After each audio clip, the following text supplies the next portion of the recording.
Welcome in, everyone. My name is Gracey with Northern Astrology, and I'm here today to talk about sports and astrology. That's kind of my thing.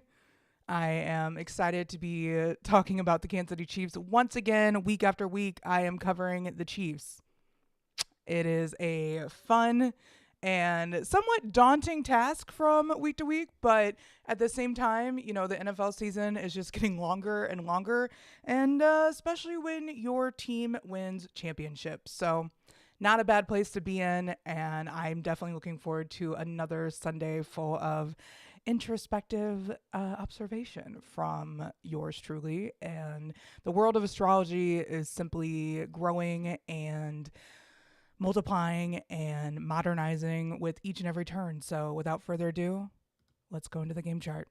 All right, you guys, take a look at this game chart real quick. I'm going to put on the lip gloss that I forgot to earlier, and we'll go from there.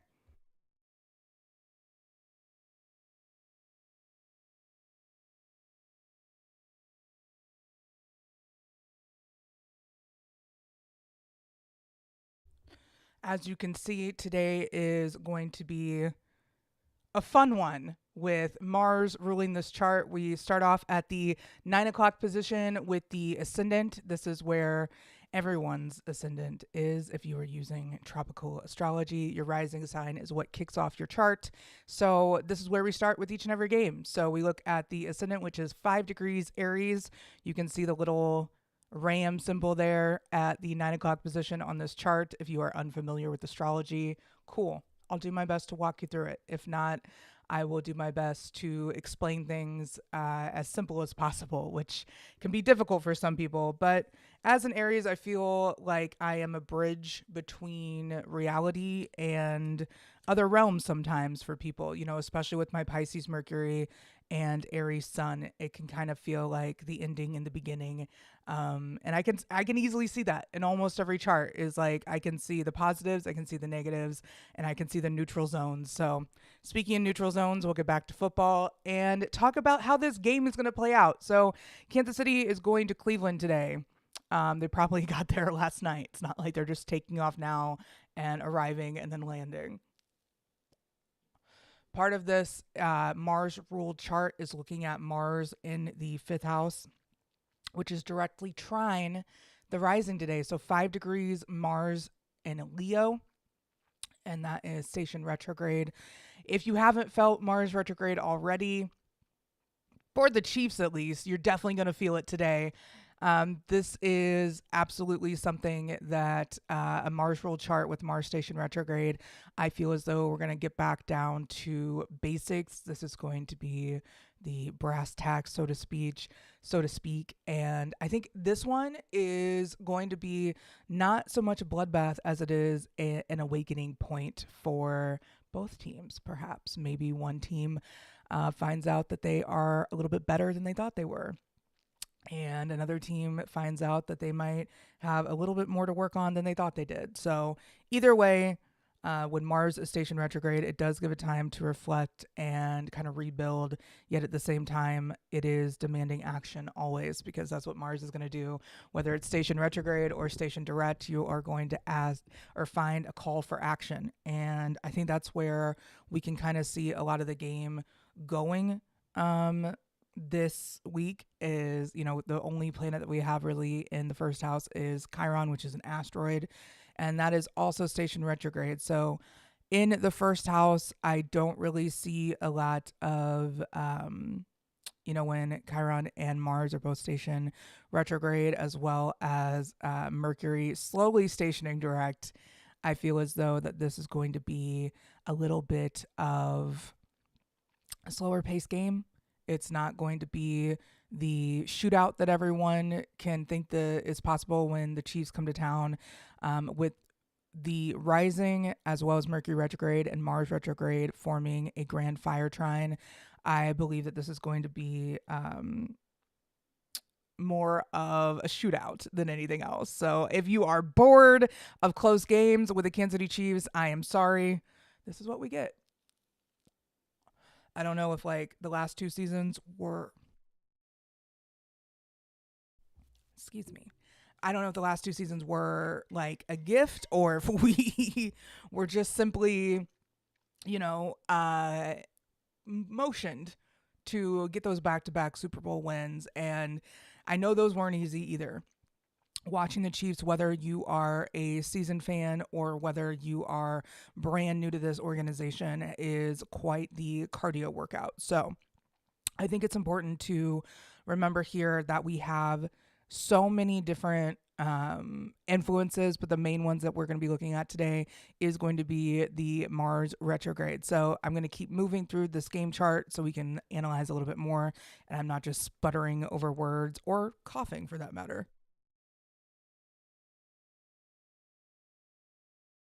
Today's pace of the game is found in the second house, which is, if you're looking on the inside, I know I'm pointing to a computer screen, so that doesn't really do much. But if you're looking to the inside of the wheel where that 2 is, and you see that 15 degrees Taurus, the little circle with the horns on top, that is Taurus's zodiac sign, the little glyph. So that is where we are starting the second house, aka the pace of the game. And with Taurus, you know that that sign is ruled by Venus. So the second house is ruled by Venus, which happens to be in Aquarius at 9 degrees in the 11th house. And that is joined by a loose orb of Pluto. So definitely interesting to see. I think today's pace of the game is going to be all about time management. And I feel like time is going to be very much a crucial part of this game. And I say that because when Venus is in Aquarius, if you have this placement natally, I don't have to tell you that you are like the timekeeper of your friends or yourself, or you're the one that's like, time isn't real, grow up. And that's also very much Aquarius energy. But being ruled by Saturn, Aquarius is very much of the undertaking that time is something that you can manipulate and adjust to and work with. And when you're living in fear, I feel like time is your enemy. So this game could be very much a taskmaster type of situation. And I just want to throw out there that like sometimes I do give references that I have no understanding of. I was informed that a taskmaster is like something of like a video game lore or some sort. I have no idea. These words just come to me. I say them, and my sources are revealed in a delusion. If you want to get specific with it, I have a Pisces Mercury in the ninth house. So sometimes things are just popped into my head and I say them. Is that the best strategy? Well, my moon is also square my Mercury. So yeah, it actually is. I speak first, figure it out later. That's been my MO my whole life. It doesn't work. Is it helpful? We have yet to see.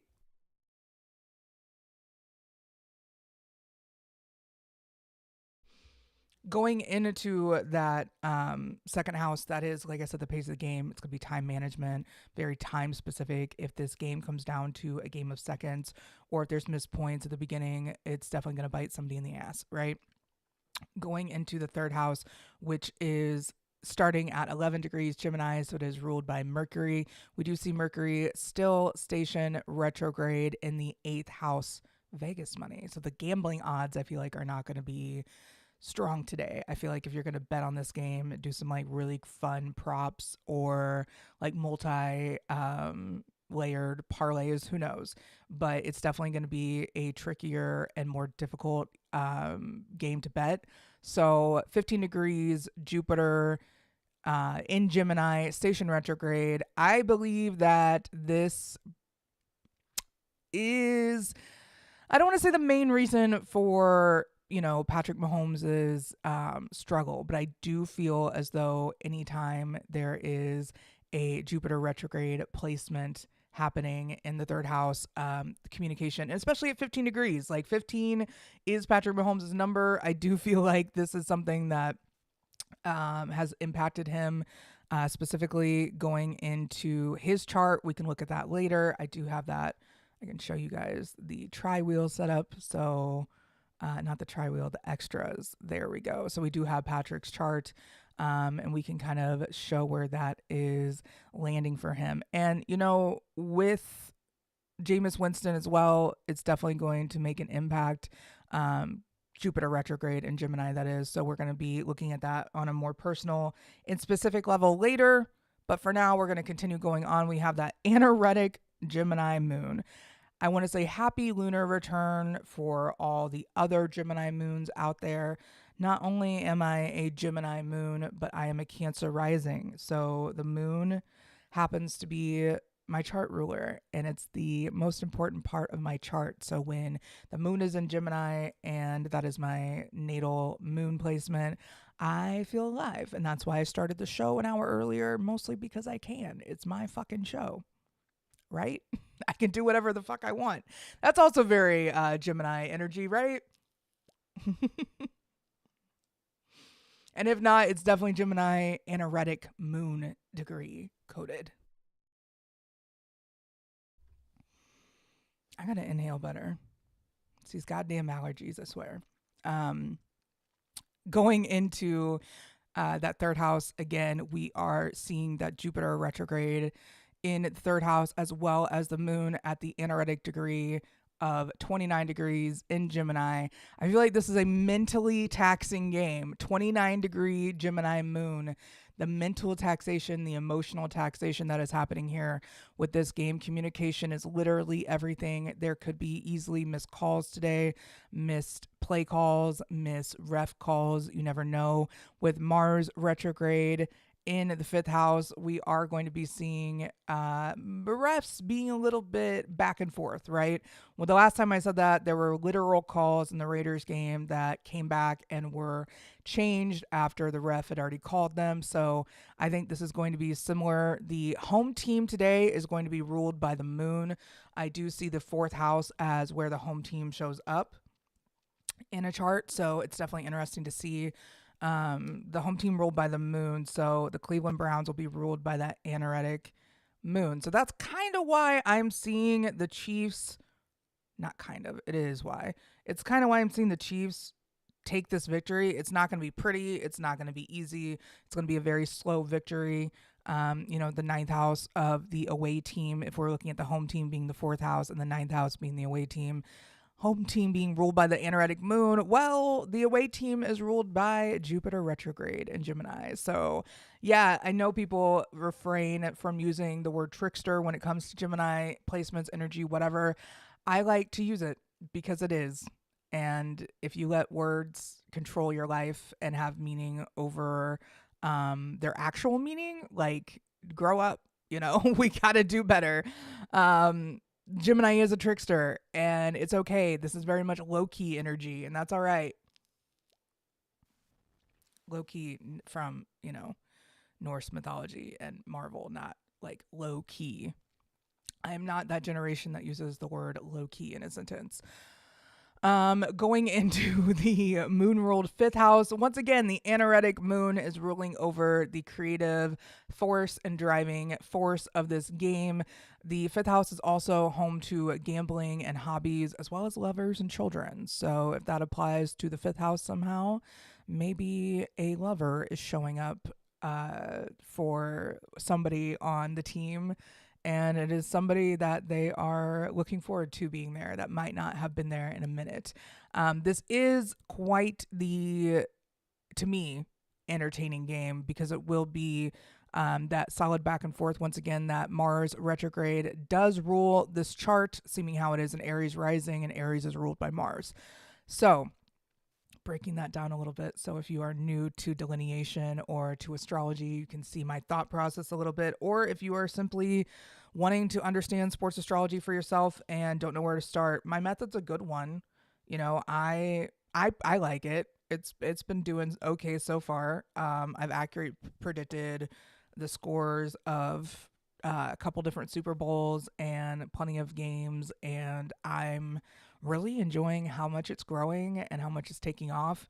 I think it'll be funny come Super Bowl time to see if the Chiefs are in it, if I will be asked to join any Super Bowl guessing panels. I know that the astrology community doesn't really reach out to people as much as you would think. I'm doing a lot of collaborations with a lot of astrologers, but that's because I believe in equal opportunity sponsorship type of situations where it's like, if I'm doing something and somebody else is really fucking good at it, why not bring them along? It's like, yeah, I think that this is kind of like, your forte. So why not team up with somebody that's really good at what they do? But some people have ego problems and they can't do that. They simply like to work with the people that are they're comfortable with or that are known to them. And I'm like, hey, are you a stranger but you're really good at what you do? Come join. Let's collaborate. So I'm looking forward to seeing more astrologers have the spotlight that they should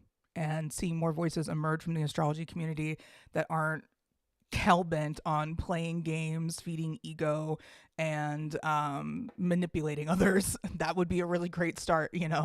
So, anyways, getting back to my astrology and football show, we are talking about that fifth house, and we got a little bit distracted by the gambling, the odds, and me talking about how I've already predicted a couple Super Bowl scores. It's fine. We'll see if they reach out this year. Highly doubtful, but I'll be doing my own blog post anyways, so that's okay.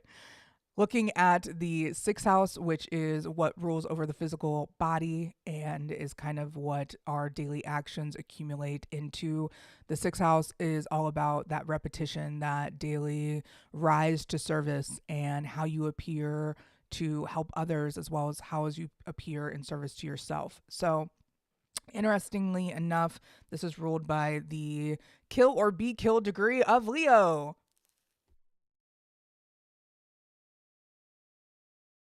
This is not to scare anyone, like the kill or be killed degrees. It's just critical degrees. Um, these nicknames are given to numbers, and that's where I believe my system is a little bit more solid than numerology because it keeps going. It ties back to astrology. It doesn't just kind of like give you vague reasons for why numbers are what they are. 22 degrees is a make or break number, and it's very much in numerology the master builder number. And then in astrology, it's the kill or be killed. And in anything, if you are doing a new project or if you are building something brand new for the first time that's never been built before, people are going to think you're crazy and you might run into obstacles that can completely derail your mission. But that's life. We all run into things that could completely derail us, that could completely go and twist and turn our lives around in a second, in a blink of an eye.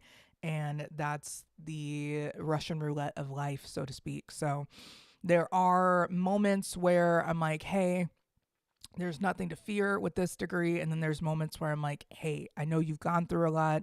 This is a degree of not the easiest life and not the easiest upbringing. So I feel as though that the 22 is also like a very power hungry type of degree. And it can be in a way that is unhealthy, but yet power in doses and power with power for others and empowering others can be quite healthy. So I'm definitely interested to see how this game is going to go with that degree ruling over the sixth house. Since it is in Leo, we look to the sun to figure out who's going to have a better time physically today. And it looks like that sun in the ninth house is favoring the Chiefs. So I do feel as though there's not as much injuries going on for the Chiefs. It should be a relatively injury free game for the Chiefs. If there are injuries, I believe they will be minor. Like some scuffs, some bruises, some cuts, some scrapes, minor things, not major injuries like bones. So the fact that it is an Aries rising, you do have to talk about Mars, and Aries rules the head. So it's like there are possibilities of head injuries, especially with Chiron in Aries as well. Stationed retrograde, though, it's a little bit better, but still. We do see Chiron opposite Vesta as well. So that's going to be something that's a little bit more like, as long as you have the right nurture around you, as long as you have the right people around you, as long as you have that fire within, you will be quite all right. But that solar ruled sixth house is going to be important since the Chiefs are represented as the away team in the ninth house, and my process is represented as the away team. Having that sun in the ninth house, I think, will only aid them. Sagittarius is in the sun in Sagittarius is in the last few degrees of Sagittarius. So as we get closer to the winter solstice, which, look, as someone that has a big project debuting around the winter solstice, uh I could use a few days. Okay. I'm really grateful that the sun is slowly coming to much of a standstill and we will get that long, long day on winter solstice. I will need it because I will be launching a magazine at 3 a.m. on my brand new website, by the way. If you guys missed it, my website is under construction thanks to my incredible website guru, creative director. I don't really know what to call her, but I am just grateful to have found her. So thank you so much to the person responsible for my brand. And that's no pressure at all. I'm definitely an easy person to work with. 10th house Aries sun, square my Capricorn Mars. It's fine. Super easy to work with. I have ridiculously high standards and this person has met them. So that is all that you need to know. And moving back into the ridiculously high standards area of this chart, we are looking at the intercepted 6th and 12th house axis, seeing that the 6th house is ruled by the sun in the 9th house, indicating that the away team might have more fervor in their demeanor and their physicality today. We are going to see Virgo completely intercepted. Does this mean good things for Mahomes? No. Does this mean good things for Jameis Winston? Let's check. Jameis Winston has his sun in Capricorn. I do believe that's going to be a better position for sure. So we will get back to that when we get to the quarterback tri-wheel. Going into the 6th house, we do see Libras being a little bit of a key to today's game. So I'm excited to see if the Libra South Node conjunct the vertex will be an asset, or if this will be another weapon used against cardinal placements, because we have all felt the push from the South Node in Libra. I think it's important to notice that whenever the vertex does appear, it is like an open door or a door that opens for you as a gift or a person that could come in the form of a gift. So vertex is quite the special placement. It is also calculated by the exact time. So you do need an exact time to know your vertex as well as your part of fortune, which happens to be also in Libra. So today, having the vertex and part of fortune in Libra, that is the part of fortune, is going to be conjunct Travis Kelce's sun and then conjunct his Mars as well in Libra. So I'm excited to see what happens for him today. I think it's going to be pretty solid. Having the vertex, South Node, part of fortune, and Vesta all in Libra does indicate a little bit of a comfortable boost for Libra placements today. Then we go in to see Lilith and Juno in the sign of Scorpio in the end of the 7th house, which having the 7th house ruled by Venus, I didn't even cover that, just fucking barreled through it. So I'm going to get back to that and talk about how having a Mars ruled chart and then the 7th house of relationships and the descendant, which is the opposite of your ascendant, is known as how you interact with others, how you show up to others, and kind of your relationship to the outside world. In sports, I do believe it is your interpersonal relationships with your team. And then anything opposing the 7th house, it is personal to you. So seeing how the Libra, the 5-degree Libra ruled 7th house is the 5-degree Libra descendant. I think that this is a degree of Leo. It's not, I think, it is a degree ruled by Leo in degree theory. And so is the 5-degree of Aries ruled ascendant. So I think it'll be a very emotional, like ego battle of some sort. Like I do think that we're going to see people showing up, showing out, getting into altercations and having moments where you could see people, exploding at each other from a heartfelt place. It'll definitely be interesting. And having Mars retrograde trine the ascendant and sextile the descendant is definitely going to play a part in that. So it's very heartfelt. It's very emotional. Today is going to be interesting to see, just because I like seeing Mars ruled games. I have not seen a Mars ruled game with Mars retrograde in Leo yet. So we'll see what it's all about. And if I have, then please ignore me and pretend I didn't say that. Going into the eighth house, which is also ruled by Mars, we are going to be seeing a lot more anger, I believe, and outbursts coming from this game with Mercury station retrograde here for the time being. Mercury does loosen up and station direct in the next 24 hours, I believe. So we should be getting a break there soon with technology. I mean, I'm just happy that so far my stream hasn't crashed. The chat is working. Hi, Kevin. I'm so glad that you could join us, even though I'm not talking about the Panthers. That's so exciting. There's a lot to be said about getting through things and just getting like to the nitty gritty parts of doing your basic job. Like, even if you have like a position where you use electronics or you use a computer, or even you drive like forklift and it's been malfunctioning or acting up, like everything that is ruled by Mercury, so transportation, electronics, communication, all of that, when Mercury is retrograde, can cause such calamity. I'm using fun words today. I like these words that I'm using. They're very fun. Just a side note. Having a Mars ruled eighth house, like I said, anger is definitely going to be a theme today. Scorpio Mars is all about vengeance. We can talk about that more with the quarterbacks, especially Mahomes' chart playing into this game chart. But Mercury station direct or station retrograde and slowly stationing direct here in the eighth house. I do feel like the score of the game is going to be all over the place. I haven't looked at the odds. I haven't looked at shit. I haven't looked at IR reports. I don't know anything about anything going into this game. I am literally just looking at the stars and figuring it out from there, which I think is fun. Like, I think it's fun to be able to say, yeah, like all those guys on ESPN have like assistants to read them off stats going back to the 1970s, like when the Chiefs have a temperature of 46 degrees outside.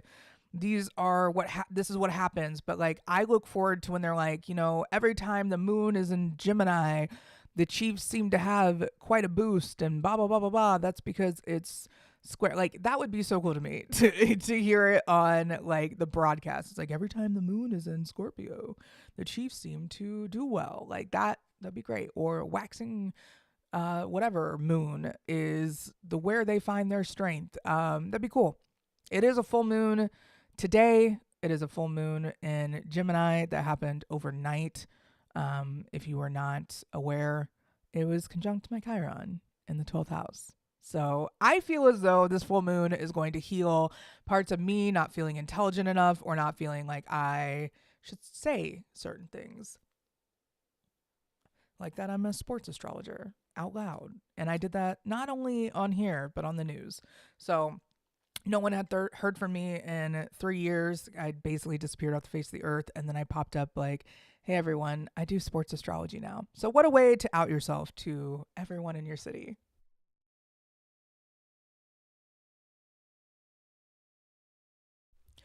All right. So story time over. No more. No more stories the rest of the stream.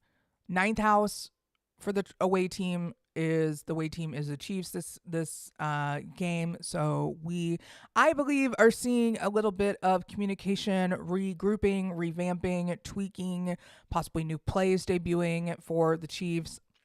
Something that they've been working on, maybe secretly, maybe not secretly.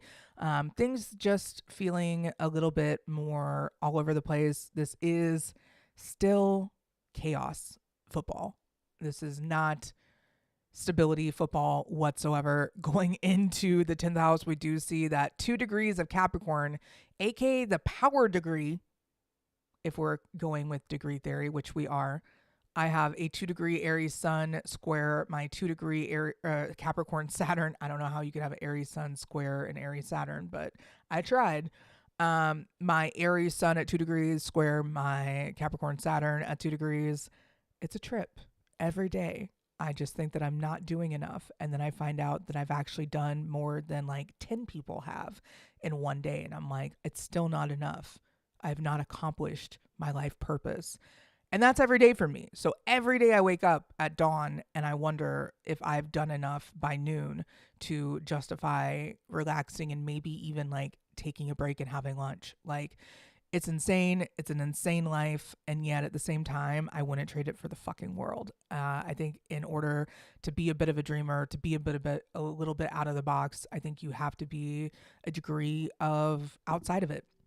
You cannot live a normal life and expect, you know, these radical things. But at the same time, you can live a normal life and radical things can happen when you focus internally. So once again, a Pisces Mercury with a Gemini moon will find every side to every viewpoint and explain it to you and leave you making your own decision and forcing you to make your own decision, because I will tell you 3 viewpoints and they all have different routes to take. And, that's part of astrology that I really love is the free will that comes into this. So I said no more story time, and yet I explained more about the 2 degrees of Capricorn than I cared to.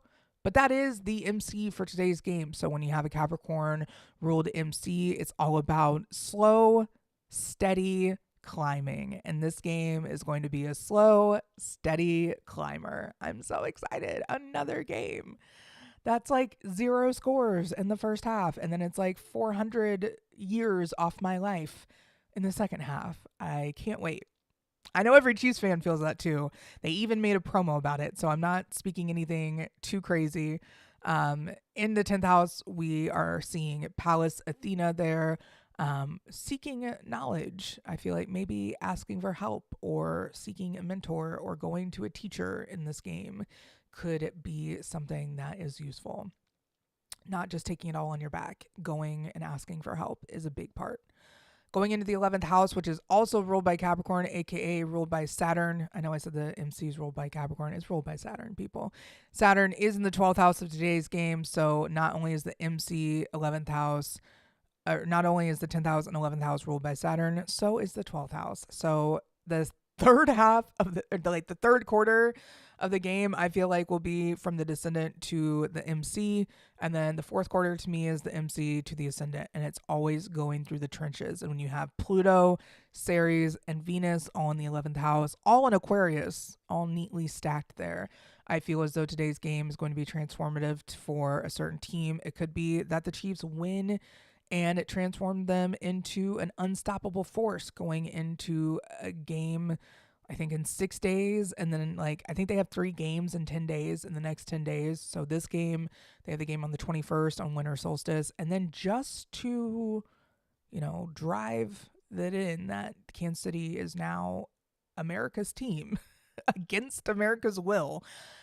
We are also playing on Christmas, which I will not be here for. I lied to you all. And that's okay if that's the only lie I've told. It was an exaggeration of my abilities. I will not be streaming on Christmas morning. I thought it'd be a good idea, and then I'm like, why? Why would that be a good idea? It would hold me accountable, right? It would hold me accountable. It would help me stay consistent in my streams and make sure. But I am doing 2 games in 6 days. And then another one? Sounds like a lot. So I will be taking a little bit of a holiday break. And if that's something that bothers you, then I am sorry.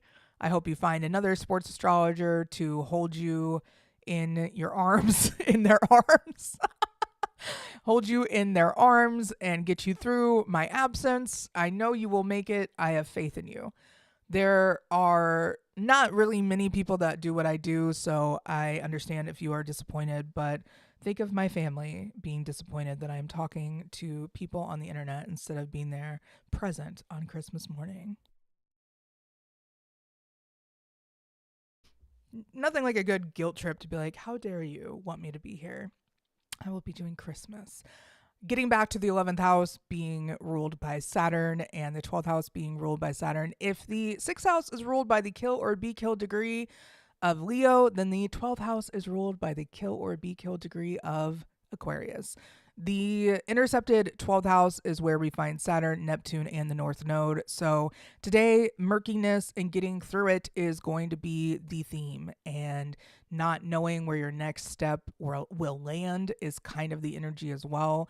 The footwork today is going to be incredibly important. I know that we've mentioned that multiple times in the past, but kicking and feet will be quite the theme of today's game as well. I know all the Chiefs fans are looking forward to it, so let's jump into the Cleveland chart so we can talk about this, right? Take a look at it. Just embrace the chart and see your observations.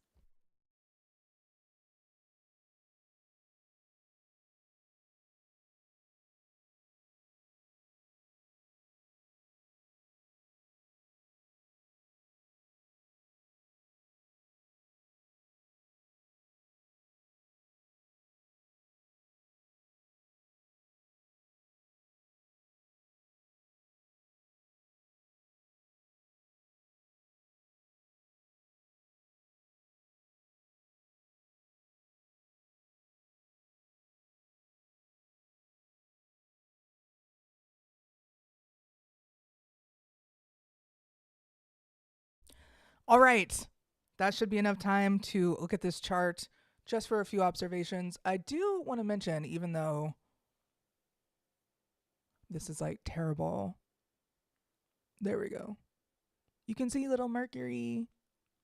I am super excited to be wearing jewelry from an incredibly talented jeweler that I happen to follow on Twitter, Instagram, Shadonis.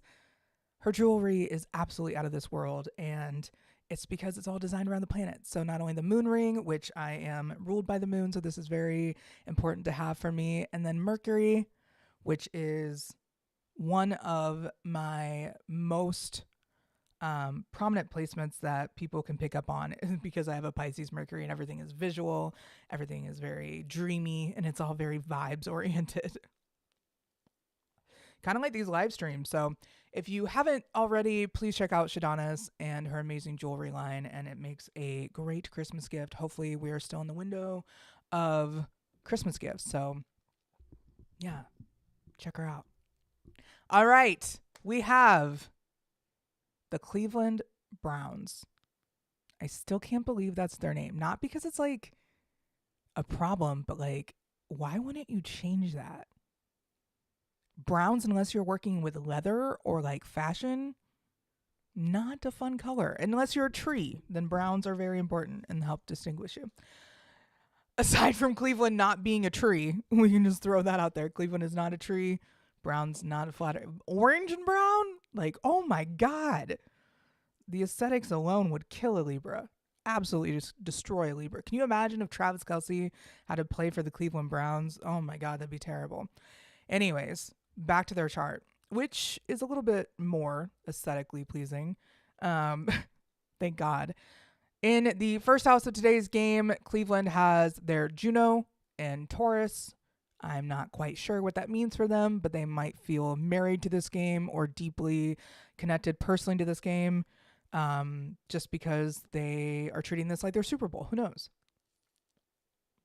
Their Mercury happens to be in Taurus as well, and that is conjunct today's Uranus retrograde in Taurus in the second house of today's game. So I do feel like with Venus, Uranus, Sun, Pallas, and Saturn for Cleveland, all in Gemini, that explains all of their problems. No, I'm kidding. All of their problems are solved by the fact that Saturn has been squaring their Sun, or, loosely making aspects to all their Gemini for a minute now. Having a Gemini Saturn, I feel like, has to be like a joke from the universe. I'm not sure how, that shows up in a sports team, but if anyone would have a Gemini Saturn, it would be the Cleveland Browns. So Saturn and Gemini is such a fun placement when it's like in a natal chart, especially when you have Saturn and Gemini retrograde. It's just like, wait, what is this? And lessons can be like, feel like pranks, like lessons from Saturn can feel like you're getting pranked by the universe when you have Saturn and Gemini. So shout out to all these Saturn and Gemini natives, or Saturn retrograde and Gemini natives. My heart goes out to you, especially now with Saturn and Pisces squaring all that. Oof. So we see Venus, Uranus in the second house of today's game. So I do feel like they will be making strong, formidable action. I do feel like they will be making big plays. Their hands will be important. Like they're not important already. Hands are important, everybody. But since Gemini does rule over the hands, that will be interesting to see. And the pace of the game, they could have a lot of drop passes or have a lot of passes that don't make sense how they caught it. Who knows? Their sun is exactly square Saturn today. So while I do think that they show up well, um, I also think that they like are physically restricted in a few ways.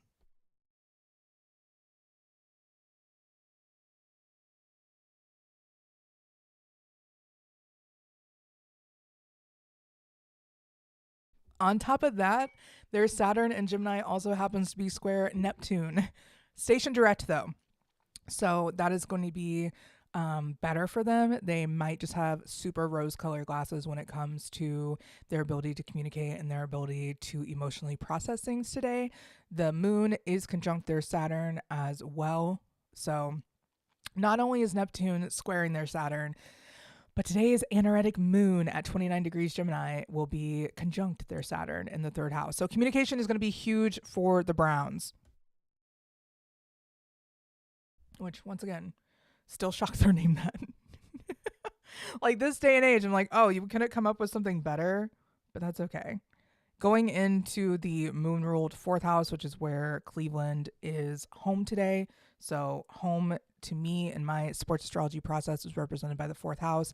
We see Vesta there, and that's about it. Fifth house for the Browns is going to be a lot more packed. Not only do we have Ceres there at the beginning, conjunct the North Node, we also happen to have Pluto conjunct Mars, which is also conjunct Mars retrograde, the ruler of today's game.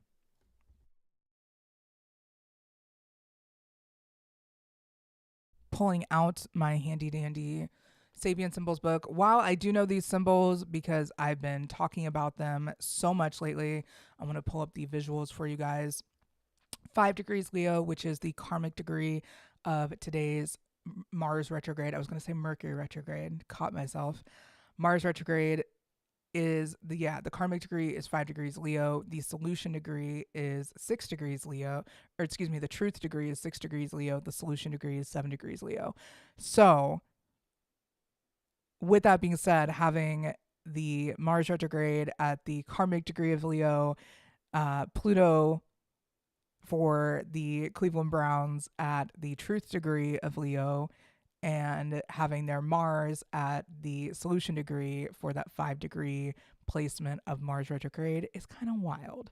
So the 5 degrees is rock formations towering over a deep canyon, which is very much symbolic of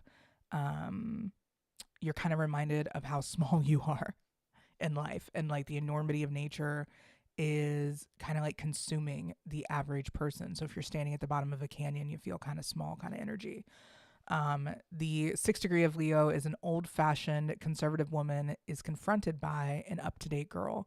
So I view this as someone that is stuck in their old fashioned ways being confronted by someone more modern and more maybe youthful and more up to date in their views. And up to date doesn't mean that you align with something, but it's just like, hey, maybe language that you use is more up to date or more current, or like the lingo that you use, if it's like what Gen Z uses, you are more up to date. Then 7 degrees of Leo, which is one of my favorite degrees of Leo, is the wonder of the constellations of stars in the night sky. So yeah, today's solution degree for Mars retrograde is astrology, basically. So you're welcome, everyone. Um, Having the Ceres and North Node placement there in Cancer is, of course, going to be like nurturing their destiny type energy. And then you see Pluto and Mars there in Leo talking about transformation of their drive, assertion, aggression, anger, matters of the heart. And then you see Jupiter there in Leo at the very tail end of the fifth house. So the Browns could very easily win it today with creative plays and heavy, strong, dominant communication.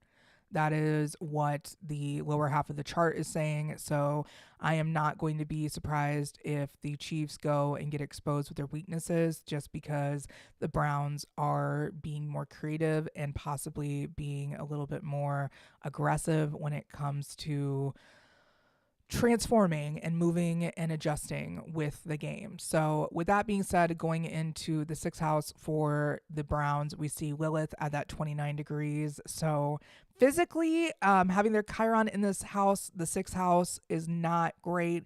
Having Lilith at 29 degrees is not great either. That 29 degrees karmically is known as like the desperate mermaid waits on a rocky shore waiting for her prince charming to come save her. It's very much like damsel in distress energy.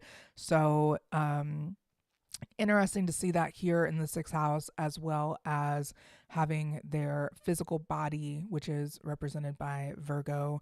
The physical body in general is represented by Virgo, and then having Chiron and Virgo there is going to be possible injuries to the physical body. But since it's intercepted, I am working on what that means in sports astrology and how that shows up. So definitely stay tuned to that, because I am learning just alongside of everyone else. I am trying to understand my methods and develop them into an eventual book or resource for you all. So definitely looking forward to being able to bring that out in the next year or so. I am debuting so much shit. I just got to get through this sports stuff, and like hope for the best this week. I'm doing so much that it's like, wow, just when you thought you were busy, Gracey, you just wanted to add a bunch more on. And it's like, yep, that's what I do. Luckily, I am working with a team of brilliant people, and it's not just this big ass head running the whole show. So I am very grateful to those fellow astrologers, Amanda, Sophia, Alessia, and Jamal, all from my lovely Twitter circles. I'm so grateful to have found people on social media in this day and age that are talented, heart-based, and incredible to work with. So it has been a blessing. Going into that sixth house, though, I do think that the Cleveland Browns are going to be getting some sort of injury before halftime, maybe right before, or getting closer to the end of the first half. Going into the seventh house, ruled by Venus. Once again, time. Time is so important when it comes to managing a football game, and that is one thing that Andy Reid has not been historically known for in his stint with the Eagles. It's gotten better with his stint in Kansas City. And, you know, when you know thyself and you know that time management is not your strength. I mean, Andy Reid is like a 29-degree Pisces sun. Do you really think time is going to be something that he thinks about? No, he is busy dreaming of cheeseburgers that have no cholesterol impact to his daily health, dreaming of barbecues that he can have with his beloved family and all of his loved teammates and coworkers. Like, the man is a dreamer. The man has done a lot with what he's had. And, you know, work ethic is nothing, you know, shortcoming there. There's no shortcomings of work ethic with Andy Reid. In fact, more people call him a workaholic than anything else. But time is definitely not something that is on his mind very often, but, you know, over the course of his coaching career, it's had to be a focus. So I believe that with the part of fortune in Libra directly on Travis Kelce's sun, I think we will see Travis Kelce show out today, going back home to Cleveland. It should be a good game, but the Cleveland Browns are going to be putting up a hell of a fight. So going into the Mars-ruled 8th house, that is where the Cleveland moon is. When I said the anger was going to be happening today, probably more so for Cleveland. And I'm not sure how that'll show up. I'm not sure how that'll look. I'm not sure what that'll entail, but I just know that Cleveland is definitely going to be angrier this game than normal, or more so than the Chiefs. Going into the 9th house, Cleveland does not have any prominent or known placements there, as well as the vertex and part of fortune for Cleveland. I do not have the charts set up to where these are accurate. So these are, once again, placements that I ignore. So if you see me skipping over the 9th, 10th house saying there's nothing there, and you see something, you're like, that is a 10th house, I know what that is. I am not new to astrology, Gracey. Stop skipping over these things. And I'm like, well, these are noon charts. So when I develop my next system, and my system probably around the Super Bowl that the Chiefs will absolutely be in, I will have the system kind of all set up for the first home game in the current stadium that the team plays in. So for Las Vegas Raiders, it'd be their first home game in that giant Darth Vader dome, whatever, Allegiant, I don't, whatever.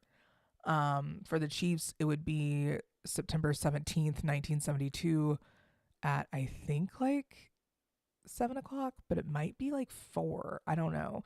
Anyways, I have that chart. I've showed it to you guys before, but they definitely did not win that game. I thought about like doing the first home game that they won, and that would be their chart, but I'm like, no, just because you don't win your first home game in your new stadium doesn't mean that you can't use that chart. So I think I'm going to stick with that. But for now, we are working with the date of the announcement of the team and whatever history that has been. So we are moving on. There is the South Node in Capricorn at 28 degrees in the 11th house for the Browns, and that is loosely conjunct Pluto in Aquarius at that 0 degrees.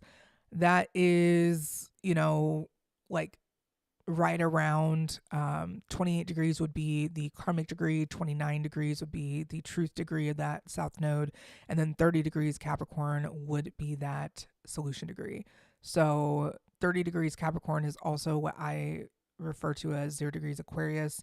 I think that the 0 degrees is the bridging between the sign before and the sign of. So it's definitely interesting to see how their South Node goes with that Pluto. They could very easily be comfortable transforming as a team. Or this could be like, oh, this is not what we really felt was going to be good for us. We thought we had a lot more swing this way, but Cleveland does have a good team. I do think that they will handle this showing well.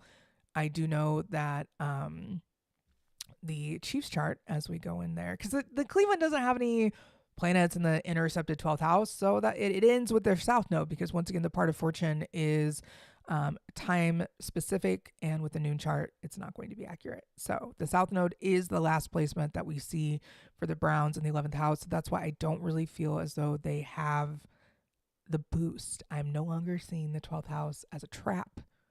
I have been modifying my views with the 12th house, with sports astrology, as we go. So once again, the first episode that you saw me do was not my most recent knowledge or my most recent form.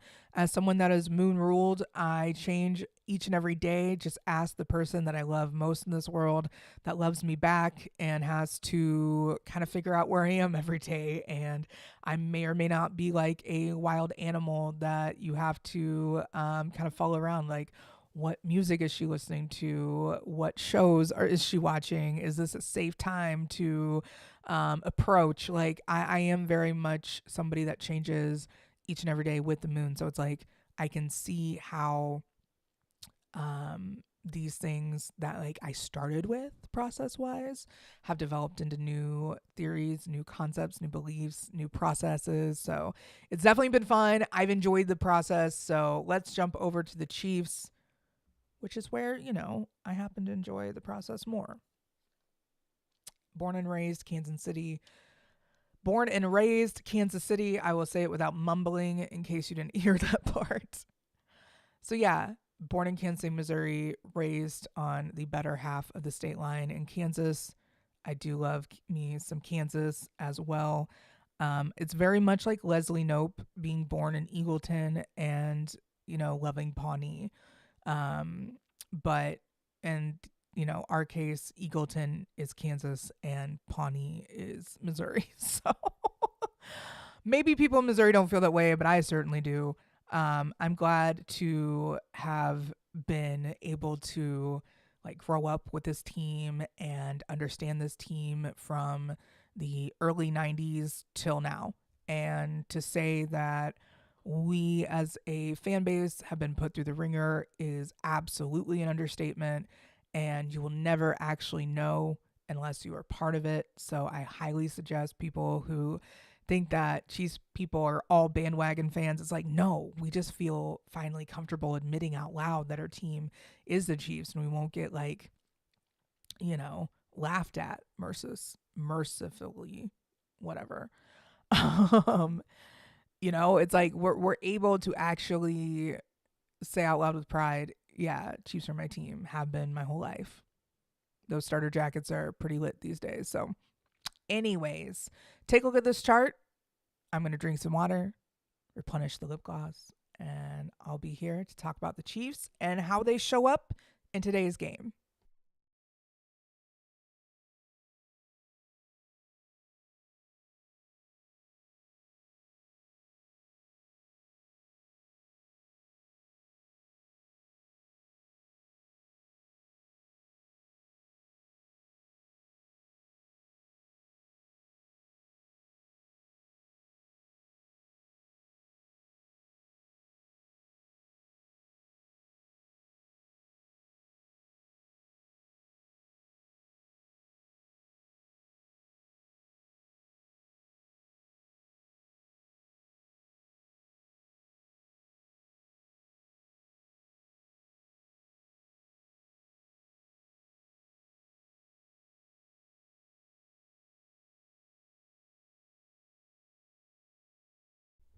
All right, we are back. Today's game is once again ruled by Mars. That 5-degree Aries rising is kicking off the game chart. We see the Chiefs Jupiter there right in the very first house. So not only do they have Jupiter, they also have their Venus and Taurus right there, kind of sandwiching in Chiron, indicating to me that the injuries and all that will once again not really be head injuries for the Chiefs. I feel like that will be a little bit less today. Jupiter and Venus kind of bring a sense of abundance, and they might make a bunch of dumb mistakes and a bunch of childish mistakes at the beginning. They might not communicate or vocalize enough of what needs to be done on offense, or they could easily show up and dominate in the first half and dominate in the second half too. You never know. The Chiefs are so finicky lately that even the experts that follow the game with fine tooth combs, they don't fucking know either. So the good news is, if you're just doing this to kind of like pass some time because you love astrology, or you have no idea what I'm talking about, and you might even be like learning astrology with me, that's amazing too. Sorry for smacking my lips there. I'm not trying to do ASMR, it just accidentally happens. The beauty of what I do is I try to like explain as much as I can, so I will do my best.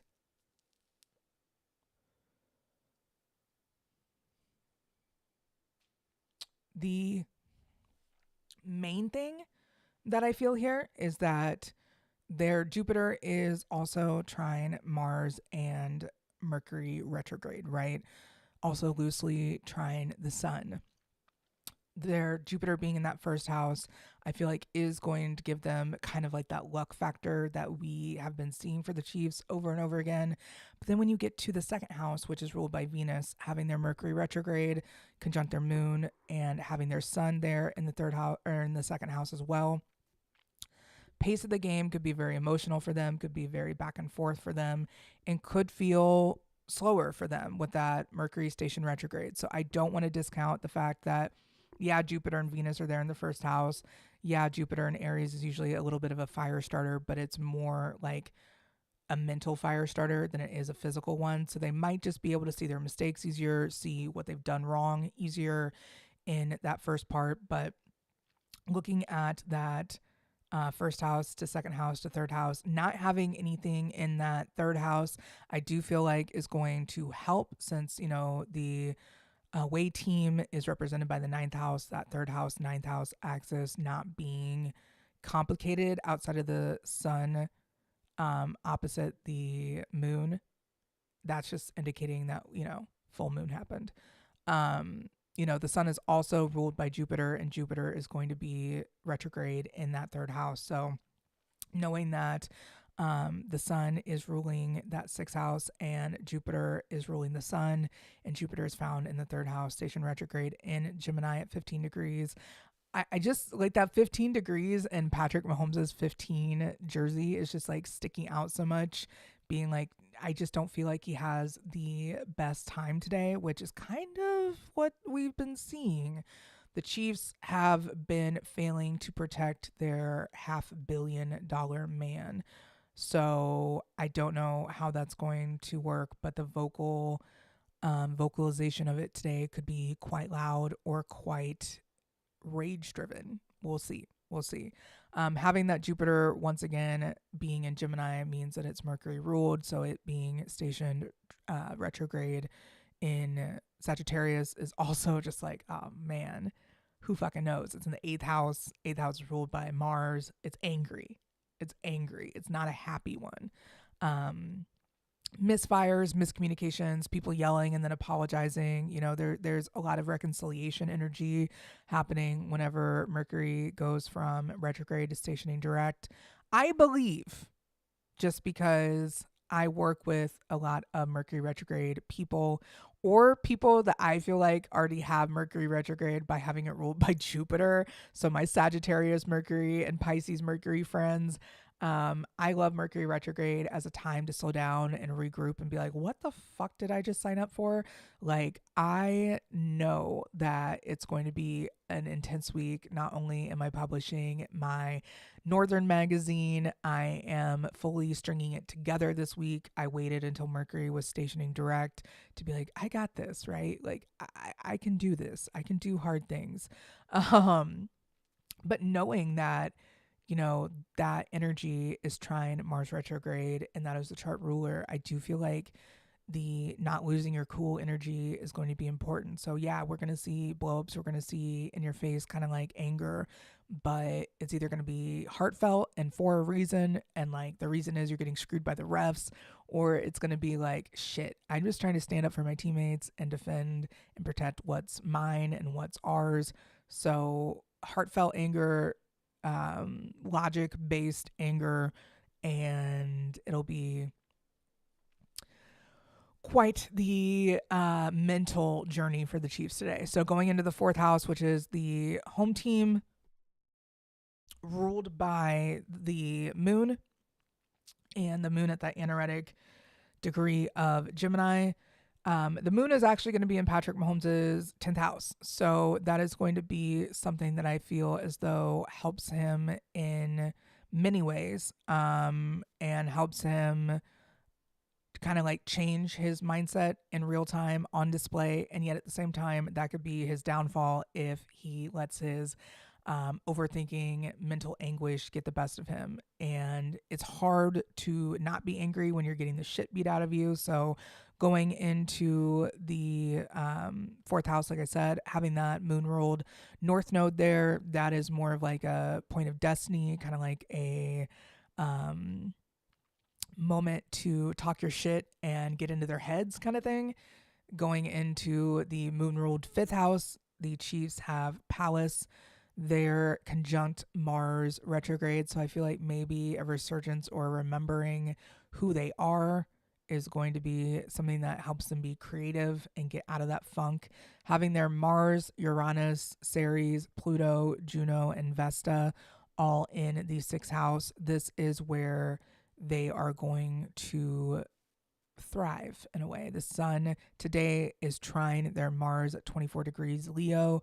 That is a man so engrossed with his spiritual journey that he loses track of his physical. So hopefully everyone has been doing their conditioning and has been staying on top of their physical health, because today could be a like sudden change. Like I have Uranus in the sixth house natally, so it's also squaring my sun, and injuries for me show up and then they disappear. They show up, then they disappear. I also have Neptune there, so it can't really help too much having Uranus, Saturn, and Neptune all in Capricorn, all in my sixth house. So fun. Those are moments where the physical body could look one way and then it jumps back to being just totally fine. So that's why I'm like, this being intercepted, all of their Virgo energy being intercepted, including Patrick Mahomes' sun, all of that is something that they're definitely going to have to pay attention to and adjust. It could be where they're protected. It could be where I'm looking at interceptions once again in sports astrology different than I would in a natal chart. So when I look at it in a natal chart, it's where you just don't understand yourself. And maybe with the sun squaring Mahomes' sun today and the moon squaring Mahomes' sun, like T square to Mahomes' sun happening with actually a grand cross with Mahomes' sun is happening. Grand mutable cross with Neptune, the sun, the moon, and Mahomes' son today. So we are going to be seeing Mahomes in a different way. He could come out as a glowing baby Jesus like figure where he just comes out and everyone's in awe of his performance and ability to perform today above the fray and get himself out of situations. And, going to be a lot more running, a lot more scrambling, but he needs to be careful with his ankle and his overall physical health with that grand cross. So I hope with my observations of Uranus being in Virgo in that intercepted sixth house maybe means the injuries come and go very quickly, or physical damage comes and goes really quickly. We will see. That is definitely something that I am looking forward to kind of understanding more with the process. So going into the seventh house, thank you, Leon. I appreciate that. Leon Edwards goat. I don't know if Leon's your name or if you're just saying Leon Edwards is the goat. Either way, hello and thank you. I'm definitely excited to see how this Venus ruled seventh house plays out for the Chiefs, seeing how they have Neptune and Lilith here in Scorpio. I think that Travis Kelce does have an impact today with the 10-degree Libra part of fortune being exact his sun and then conjunct his Mars as well in Libra. So definitely excited to see how that plays out. Once again, if you missed it earlier, since Venus is in Aquarius, I am seeing the theme of relationships with others really being based around time and time management and timekeeping and all of that. So very important that the chart is ruled by Mars, but the second half is ruled by Venus. Like the first half is ruled by Mars, second half is ruled by Venus. So it's going to be very important to manage time in the second half of today's game.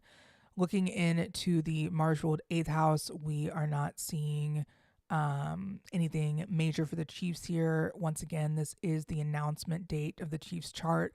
I will be moving on with the Chiefs 1972 September 17th chart. I don't know why I said that backwards. It just is my Pisces Mercury again. And if you guys notice, the Chiefs' first home game in their current stadium also happens to be Patrick Mahomes' birthday. So September 17th, 1972 for the Chiefs' first home game, and September 17th, 1995 for Mahomes. So very interesting. Going into the ninth house, which is the away team in my sports astrology process, it is ruled by Jupiter. Once again, that Jupiter is found in the third house, station retrograde, with the moon. So the moon opposite the sun, that means that we had a full moon, right? So pretty self-explanatory when you see the moon opposite the sun, and the moon being earlier degree than the sun. Like if it was 22 degrees, you know that the full moon is also coming in the next, couple hours. And if it's afterwards, you know that the full moon happened already. And yes, the NFL was also founded on September 17th at like 5:10 or 6:10 p.m. in Canton, Ohio. I love that they had their meeting time on the notes. For the love of God, historians, just please put fucking times for astrologers. That's like when I saw that Twitter was getting rid of times, I was like, I schedule everything to be at 11:11 a.m. Central Time, 12:12 Central Time. Like I schedule all my tweets for the most part. Like I'll get on there and then like see things and then schedule them for that day. I just do everything by numbers. And I'm like, if you take away times, astrologers will be so mad at you, Elon. Like, how dare you? In case you guys don't know this, Elon Musk is ruled by the moon as well. So if you've ever wondered why he's insane, it's Ben Affleck energy. He's also ruled by the moon. So I just don't feel like people ruled by the moon should be in charge of rockets and weapons, but that's just me. And I am a moon ruled person. So that's just me discriminating against what I know I'm capable of when my moods change. Going into that ninth house, we do see the sun there, squaring Mahomes' sun, like I mentioned. So this will be an interesting display of ego and perseverance and vitality for Mahomes. And is he getting what he needs as a quarterback when it comes to protection? We don't know. I say no. I've seen this my whole life. The Kansas City Chiefs will have a quarterback that's not terrible. I'm not saying that this is Mahomes. This is like my childhood. They'll have a quarterback that's not terrible, but then they'll have an offensive line that's so offensive that I'm like, these people should be garbage men, and that's insulting garbage men. They have more agility and tenacity and stamina than some of these offensive linemen do. Dear God. Then we'll have a terrible quarterback, but we'll have the greatest offensive line of all time. And we're just like, how does that happen? Like, why can't we get the two synced up? So figure it out, Chiefs. Cleveland's going to figure it out for you if that's the case. Today, the Chiefs do have the South Node in the 10th house, indicating that today could be a display of their lack of resourcefulness, lack of ability to carry it all and move forward on their shoulders in the second half. You never know. This is something that I do feel like the Chiefs will be winning today. Once again, it'll not be by much. I want to say by 2 points, because the last time I said it would happen by 2 points, it did happen by 2 points, but then I said 3 because I doubted myself. So hot take, it's going to be another close game by 2 points. It's not a hot take, it's my prediction. But yeah, seeing that South Node in the 10th house is like, all right, what's going to happen at the end? That Chiron conjunct Saturn in the 12th house, their Saturn being exactly at the beginning of the 12th house, could be like timekeepers. They masterminded it all. They went through and just decimated the Browns and manhandled them and got them down to where they wanted them. That is very much the energy that's possible. And then they kick and they win. Like, we've seen that happen so many times. They just outplay and outmaneuver and out timekeep. So once again, time's going to be huge today. I skipped over the 11th house just because the Chiefs don't have anything there outside of, a vertex that is not accurate, because this is once again a noon chart. When I do start using the 1972 home game chart from September 17th, there will be a vertex. There will be a part of fortune. There will be angles. I will be breaking it all down. I will be probably doing an ebook on the Kansas City Chiefs astrology, because why not? My editor is really looking forward to all the book ideas that I have, because I'm like, I will keep you busy for as long as I can. How has the Mars retrograde been for me personally? I have a new furnace, so that's not a euphemism for anything. I literally had a furnace that was 24 years old and it went out. I was so grateful for that thing to heat not only parts of my childhood, being like 13 years old when this house was built, this, being my like somewhat childhood home turned into the home that I'm raising my kids in, has been such a blessing. So Mars is in my first house and will be until I think like March 2025. So it's been great. I skinned my knee, which I have a Mars in Capricorn natally. So I think it's funny whenever those things happen. It's like Mars being in conjunct my Mars was like, haha, or opposite my Mars too, was like, you're going to have a knee problem that you haven't thought about in forever. Cause like, I hate injuries. Like, even though I'm a Mars on my descendant person, blood and like injuries and violence is not my thing. I watch a lot of violent shit, but then I fast forward through the really gory parts. So it makes no sense. But hey, thank you for asking. I'm going to go ahead and jump into this tri-wheel here that I already pulled up as I was talking about myself. Mars retrograde for me is also learning about what's valuable for my road rage and like what's just like me wanting to be mad about something. So my system is I only go places and drive short distances most of the time. But when something like just irritates me about my schedule, I reroute my whole plan around it. You know, like I will be like, oh, I need to be somewhere by this time. Well, to avoid traffic, I will wait until this time to leave the house. And it's just simple time management, you know?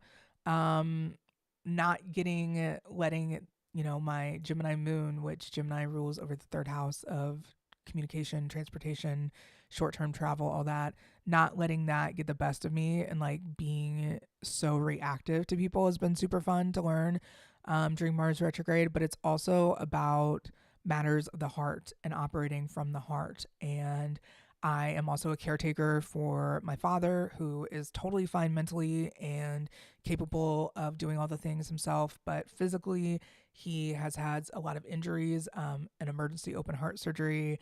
Then he almost died from a heart attack, and I saved his life. And then he got an emergency heart stent surgery. So he's just been through the fucking ringer. And then he had some back surgeries.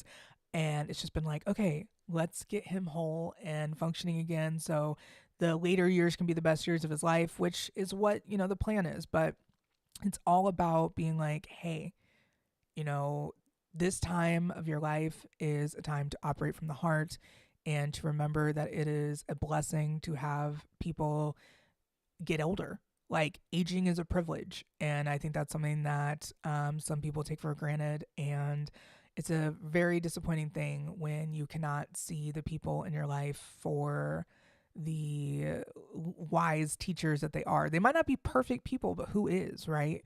Like, I like to see my boomer parents' generation for what they are. And it's like they were raised in fear mentality, they were raised on propaganda, they were raised by people that thought hard work was the only way that you could be a good person, or working in a hard laborious job is the only way that you could be a man. It's like those kind of mentalities, they're very outdated. But I have two earth sign parents and they are so reality based, like Capricorn and Virgo, right? And they've raised their only child together is a full-time astrologer and stay-at-home mom. Like, they're like, oh, you didn't want to go and conquer the world and be X, Y, and Z. And I'm like, well, I did that for a while. I'm over it. That was the stage of life where I was very type A, very capitalism driven, and it was fun. I had a great time, but I was also so busy and never home.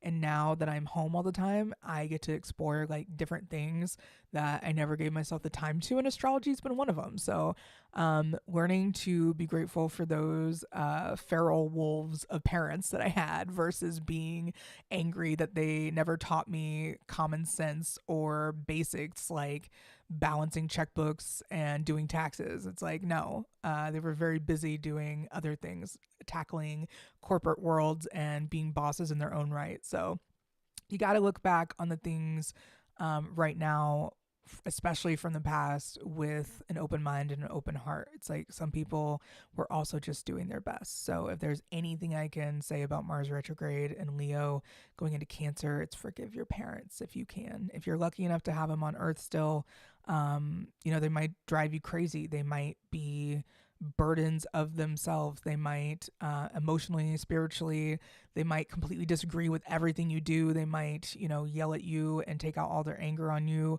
And the more, Jedi mind tricks you can do to stay calm, and the things that you can regulate through breath work and, working on yourself. It's the best way to go through Mars retrograde. And I think we're going to see a lot of people that didn't have that genuine love for each other kind of dissolve, or people that didn't have genuine love for themselves kind of be like, damn, I'm in this place now and I'm going to have to be vulnerable. I think people are really going to be operating more from a wounded place for a while, but then 2025 is giving people a fresh start and an actual fresh start.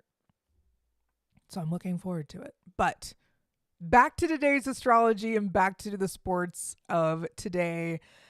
I will be covering the Kansas City Chiefs throughout the remainder of the season, and I look forward to figuring out what I'm going to be doing for next football season.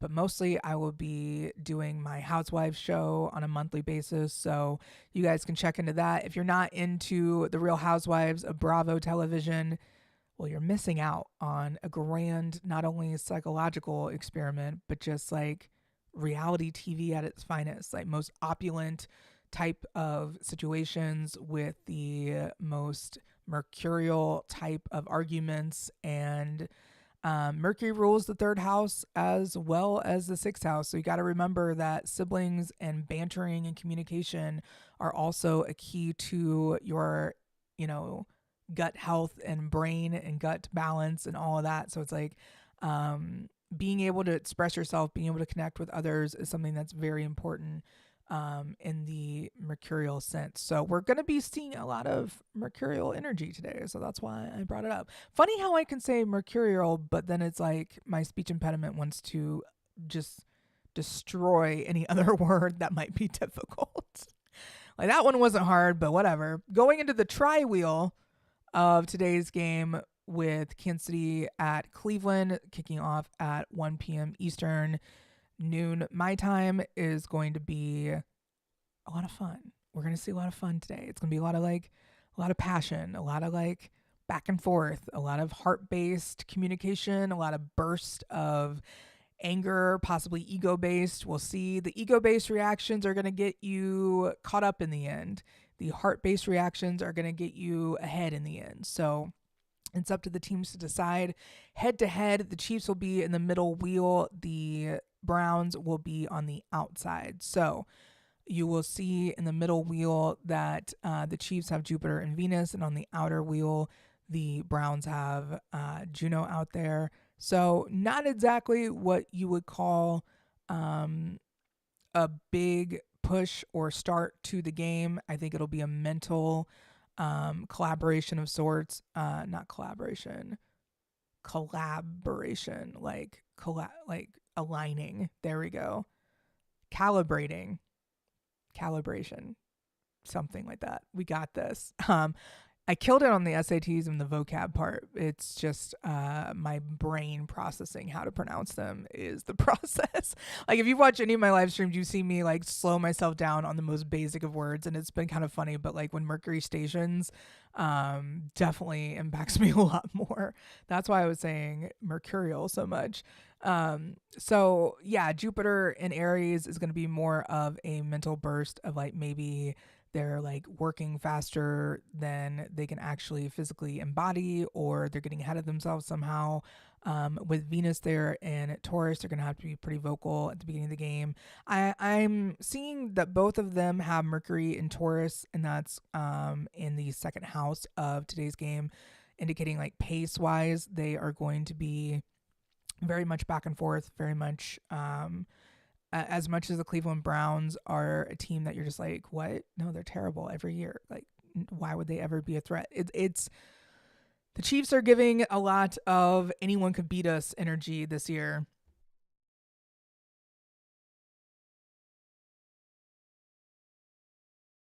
No shade. Like it's just, it's they let people kind of like pick at them and expose their weaknesses a lot more this year. And that is definitely going to be studied in retrospect because it's like, wow, what exactly was that in the Chiefs chart? So looking at this one, them both having Gemini suns, that is also means that they're both loosely being squared by Saturn. For the Browns, it's going to be exactly squared by Saturn. For the Chiefs, it's loosely. But having the Chiefs' moon, Mercury, retrograde, and sun all in the second house of today's game, it's going to be interesting with the Browns, Mercury, Venus, and Uranus in the second house. So I feel as though the Browns might control the pace of the game a little bit more, might set it a little bit faster, and the Chiefs are going to have to be like kind of keeping up with that energy, especially with this being their synastry with the game.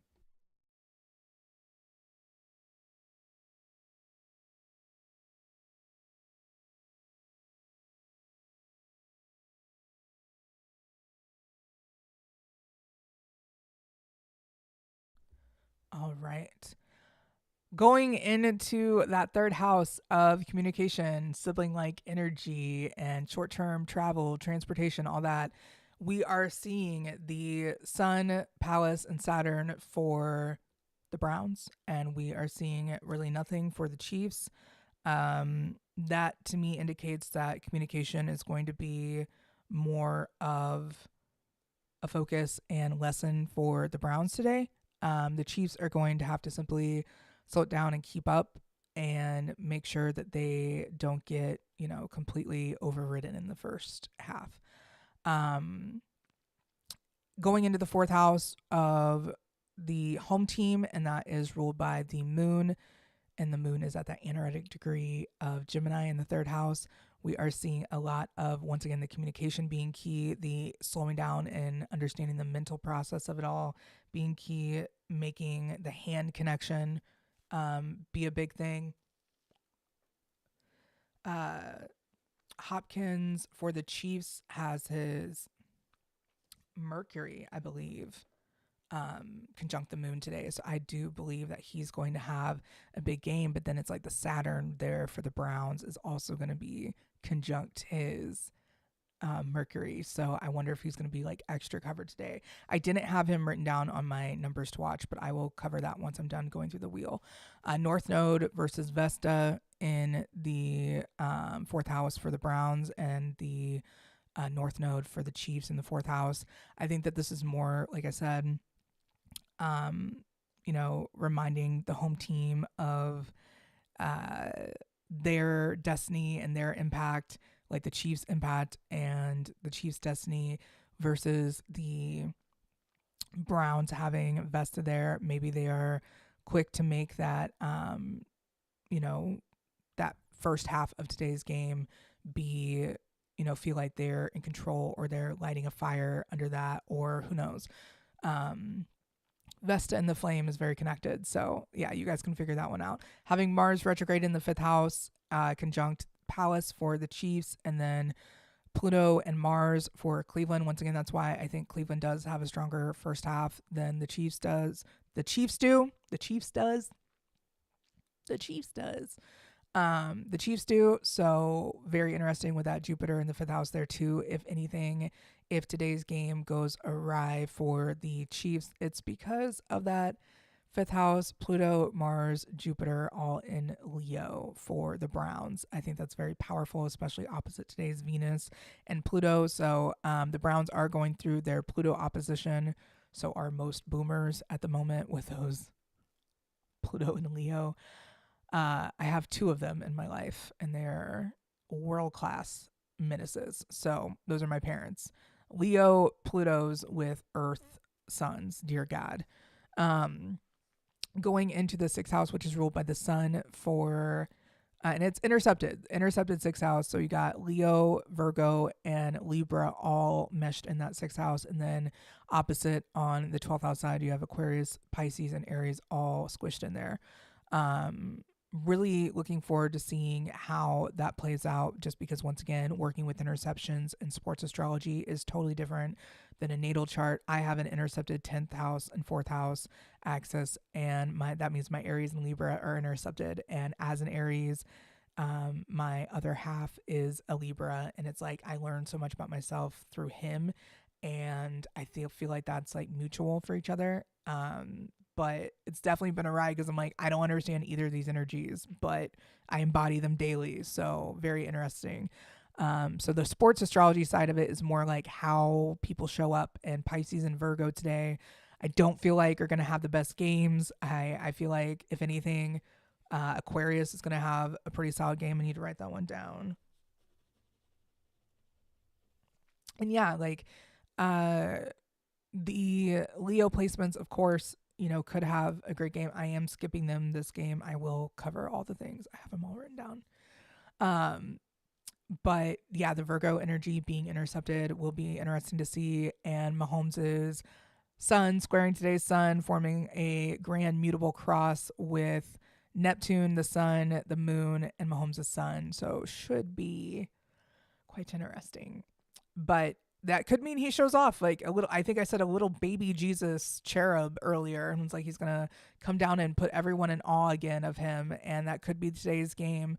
He does have that balancing energy to kind of pull him out of his funk today. So the interception could pay off. It could mean that he's more protected. Who knows? Once again, developing this process, going into the Venus ruled seventh house of today's game for the Chiefs, Neptune and Lilith for the Browns. Niente, nada. And then we go into the Mars ruled eighth house with only the Cleveland Browns moon out there. Once again, noon chart, not exactly as accurate as it could be with the new system I'm developing. But for that Venus ruled seventh house, I forgot to mention the part of fortune, Vesta, Lilith, and Juno in there. So it will be interesting to see how that shows up with Travis Kelce and the part of fortune being exact his sun and then conjunct his Mars at 12 degrees. So very excited to see how that's going to play out for him. I think that going back to Cleveland and making some history would be something that is high up on his list, but who knows? Who knows? He's got a lot going on right now.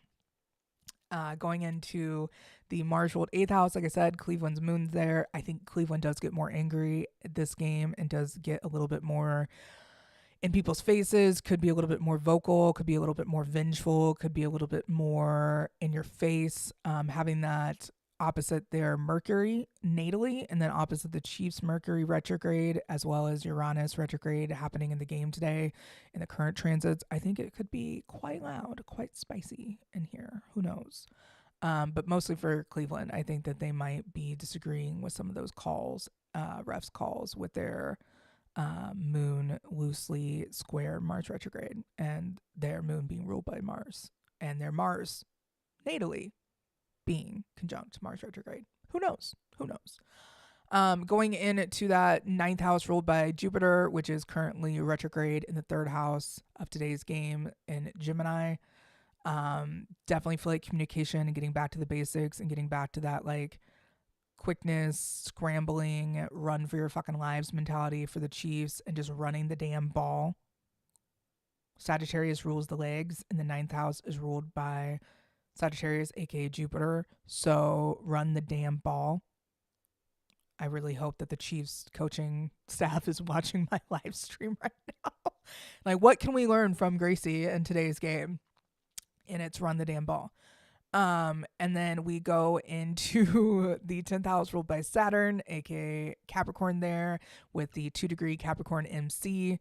And today for the Chiefs, that's really the only placement showing up. The Browns have an empty 10th house, and Palace is just up there conjunct the MC. So it's going to be whoever is mentally tougher today and able to take it all on themselves, but also maybe part of strength, in my opinion, as a Capricorn stellium, I'd like to say is asking for help when you are strong enough to ask for help, because it is difficult to do, especially when all of that Capricorn is squaring your Aries sun.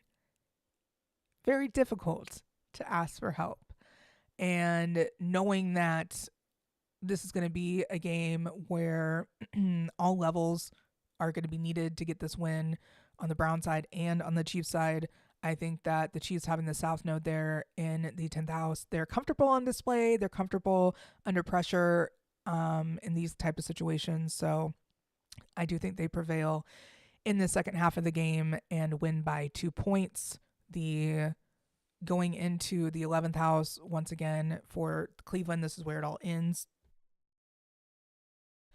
Not like physically, it's where it all ends for them as far as placement wise. The only placements left after the South Node for Cleveland is the Saturn and Chiron for the Chiefs. So I believe that the Chiefs are going to be winning this game due to intense karmic pressure that they have withstood for quite some time, and they will end up pulling this one off by 2 points, maybe kicking a field goal to take the win. I know it sounds like just every single game that's been happening this year already, but it's definitely going to be something to watch. I am super excited to see how this game plays out because I think it's going to be a very close game. I think it's going to be, um, like I said, Cleveland in the first half, possibly right before half, has some physical injuries, but for the most part, this game does look to be less injury prone, like physically, and more emotional or pride injuries. So, wounds of the heart are a big theme of today's game, and not letting your ego get the best of you. And Cleveland's really going to have to make sure of that and make sure they don't let their anger and their resentfulness, mostly from being in Cleveland, get the best of them. And they'll have to move forward knowing that they did their best. They do have quite the quarterback matchup, though. I'm kind of excited for this one. That's why I say Cleveland does have a strong possibility. So let me do my numbers to watch and signs to watch, and then we'll get to the quarterback matchup, and then we'll head out for today because I got shit to do. You know, I have things that I need to do on a Sunday before the game starts, and that's that. The numbers to watch are 2, 5, 10, 29. Kareem Hunt, you're back today. 56, 83, 94. I realize I also said Isaiah Pacheco's number in there. So Kareem Hunt, Isaiah Pacheco, you are on watch today. I also wanted to throw in there that, 87 definitely is one to watch today. I put down the 83. So it's 2, 5, 10, 29, 56, 83, and 94. Just because I'm like, I have Noah Gray's chart. I have permission to use it. I'll show it to you guys in the extras. So the signs to watch are Aries, Capricorn, Taurus, Scorpio, Libra, and Aquarius. And I'm going to throw in Gemini.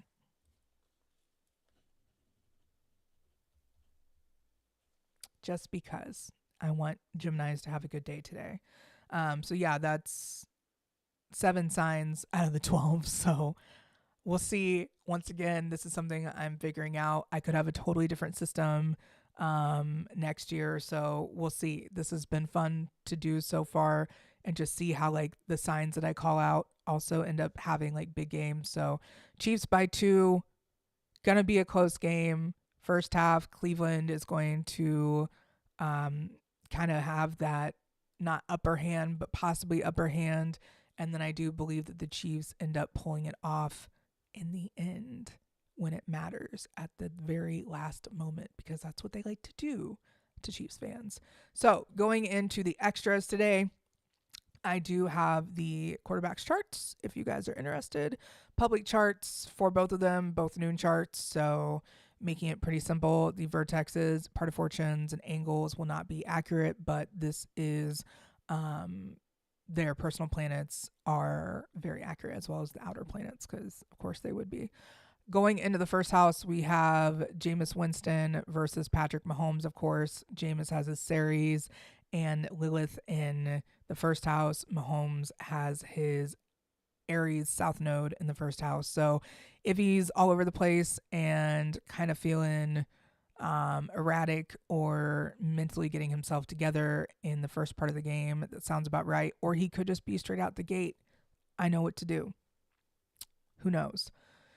The second house, which is the pace of the game, Winston has his South Node there. So Winston is no stranger to having to rapidly adjust and move around. Having the moon in the same sign as the South Node of today's game for Jameis is definitely going to be an amplifier, since the moon and the nodes are closely connected.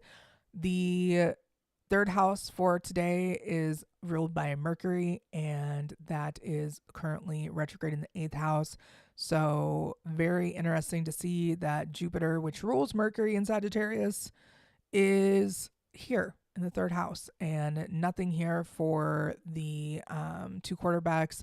Moving into the 4th house, Mahomes' moon is not there, but that's fine for the public chart. You guys can think that.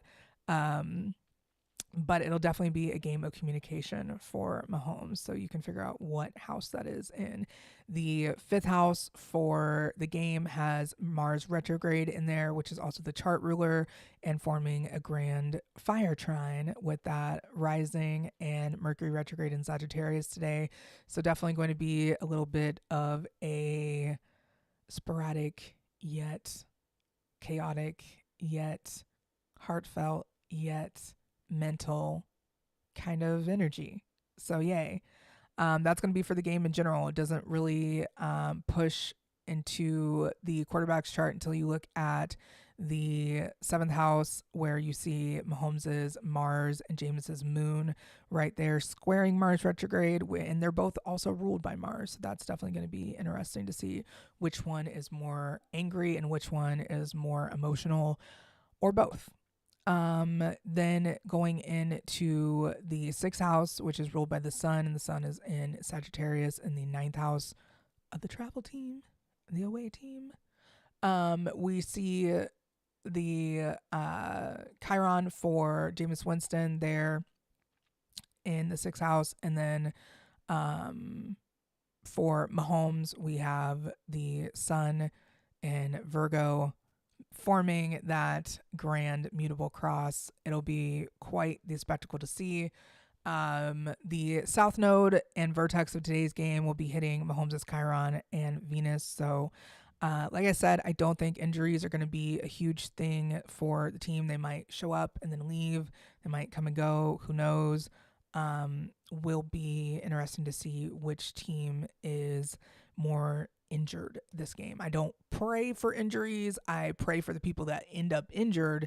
I don't look for injuries like, oh my gosh, I can't wait to see what this is and how this shows up. I just hope that everyone stays safe. I hope that everyone is okay, and I hope that they are able to get healed and move on very quickly from it. So I hope that's what it was from the team's astrology that I saw earlier. If you're looking for that one, that's where I'm seeing the injuries quickly go away for the Chiefs. And if there are any injuries for the Browns, it will be right before the second half. So that's where I'm coming up with the injuries today. And that's the last I'll speak on it, because physical health and physical body is in the sixth house. And we can move on to the seventh house, which is ruled by Venus and the timekeeping Venus in Aquarius, in the 11th house of community network, team kind of event, team energy. So communication is going to be loud, with the 11th house being ruled by Saturn in Pisces in that 12th house, and not getting too lost in the sauce with, how I feel like you show up in the public eye. You don't get too lost in the image of things. You don't get too lost in how things appear. But if you're talking about the 10th house being ruled by Saturn and Pisces, we're looking at that sextile from Mars and Venus for Jameis Winston, ruled by Saturn, and that Saturn for Jameis Winston being in Aquarius in the 12th house. That's a pretty loud timekeeper as well, having an exalted Mars conjunct Venus. The standards for Jameis Winston are sky high right now. He is in a huge public spotlight situation where he is really being, you would think that Jameis Winston is such like a older person, a veteran in the NFL, but he's only a year older than Patrick. So it's like the fact that he's just been a force in the public eye, and he has that Capricorn Sun, Venus, and Mars conjunction, and he's been such a public figure for so long, is controversial and non-controversial. Just such a personality is pretty funny, because even without his birth time, knowing that he has that much Capricorn Uranus, Capricorn Neptune, Capricorn Mercury, Capricorn Sun, Capricorn Venus, Capricorn Mars, all of that, it gives off 10th house energy anyway. So he's always going to be a public figure, whether he wants to be or not. That's the beauty of having Capricorn placements, even if they're not in the 10th house. I very often tell people that even if you have a ton of Capricorn placements in the 4th house of your chart, Libra risings, that means that you are still going to be a public figure, whether you like it or not, but it's in a different way than you think. It might not be pop star, superstar, but it could be like you are the head of household and well known for being someone in your neighborhood that runs a tight ship, like structure and regiment wise in your house. And people know that, you are the one to come to for tough love, like that kind of energy. But I digress. Jameis Winston definitely has a chance today to put on a show, and it will be interesting to see how he does because once again, his Capricorn energy trines Mahomes's Virgo energy, and it's definitely complementary in sorts and combative in others. So, growing up with Capricorn mom, Virgo dad, I understand the Earth energy trining each other doesn't always mean that it's like this pleasant, happy experience. Going into a lot of the seventh house, like I said, there's a ton of matchup energy there. It'll be really interesting to see having Mars and Moon synastry. As someone who has their Mars conjunct their partner's Moon, I think that it is the spice of life. These two will keep each other on each other's toes. Both sides of the ball on offense will be, or both sides, both teams on offense will be interesting to watch as they both lead differently, similar yet differently. Similar yet different. There we go. Same but alike. With Capricorn energy, it is more, I got this, follow me. If I'm good, we're good. And with Virgo energy, it's I'm going to embody exactly what we need, and you guys can just sit back and watch my mercurial talent take off. And, both are going to be putting on a show today, and I'm excited to watch. So, getting into that seventh house, Moon Mars, I think it's going to be emotionally driven, having Jameis's Jupiter conjunct his Moon loosely, because, once again, we don't know if that's more of a 12 or 13 degree moon or if it's like an earlier moon. Either way, it's conjunct loosely Patrick Mahomes' Mars. And that can definitely be triggering energy for sure. So we'll see how it plays out.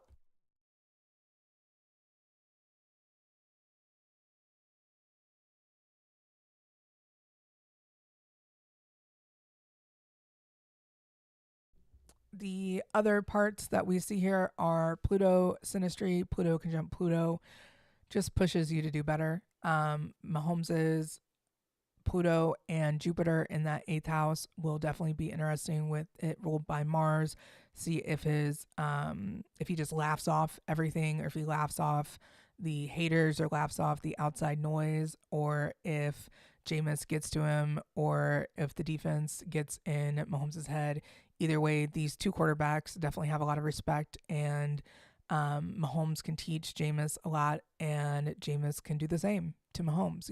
Both having Sagittarius energy, and especially North Node and Jupiter energy. Those are both big energies to have, and especially being conjunct. And today in the eighth house, it is very much who's your daddy energy. We can just throw that out there. Going into that ninth house, Jameis has his Mars and Venus and all that in the 10th house. So it does kind of look like it's in the 9th house, but it's not.